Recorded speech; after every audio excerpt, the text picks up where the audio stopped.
खुद line losses मेरा महकमा ज्यादा एफिशिएंट होके लोगों की कोऑपरेशन के साथ नहीं खत्म करता। 14,000 फीडर्स में से 11,000 फीडर्स के ऊपर जीरो लोड शेडिंग है। आपके हैदराबाद के रीजन के अंदर, शुक्र अल्हम्दुलिल्लाह सिंध के प्रोविंस के अंदर, वहां की लॉ एनफोर्समेंट एजेंसीज की सपोर्ट के साथ हैदराबाद में 68 फीडर्स ऐसे हैं जो इनके ऊपर लोड शेडिंग पहले हो रही थी और पिछले 3 महीने के अंदर हम उसको जीरो लोड शेडिंग के ऊपर लेके आए हैं।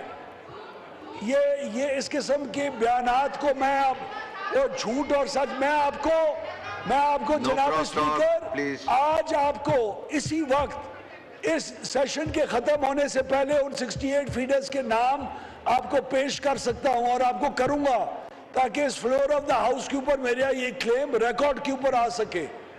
तो हमारी बड़ी क्लियर प्रायोरिटीज हैं और ये बात फरमा रहे हैं कि ये अपने नुकसान क्यों नहीं कम करते।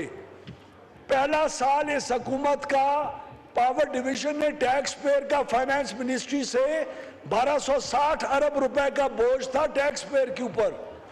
इस साल 1260 के बजाय 890 अरब रुपए सिर्फ हम लोग जी ले रहे हैं।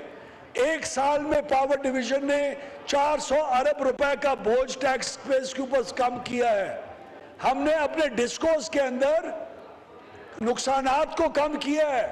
586 अरब के नुकसान को कम करके एक साल के अंदर 397 अरब पे पिछले साल लेके आए। इस साल 397 अरब से मजीद कमी लेके आ रहे हैं जो 30 जून के अंदर है। आपको मैं सिर्फ एक लेस्को की मिसाल देता हूं। लेस्को ने 86 अरब का नुकसान किया था हमारी हुकूमत शुरू होने से पहले साल वो 86 अरब से 40 अरब पे आए।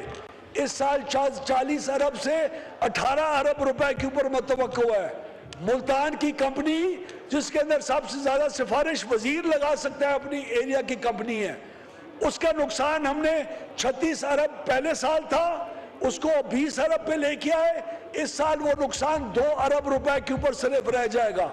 तो हम हर फ्रंट के ऊपर, लेकिन अगर आप ये कहें कि नुकसान कम क्यों नहीं हो रहा, तो नुकसान भी कम हो रहा है और जो और फजूल खर्चियां हैं कंज्यूमर रेगुलेशंस के अंदर उसको भी हमने रैशनलाइज करना जरूरी है, वरना ये नुकसानात मजीद बढ़ेंगे। शुक्रिया।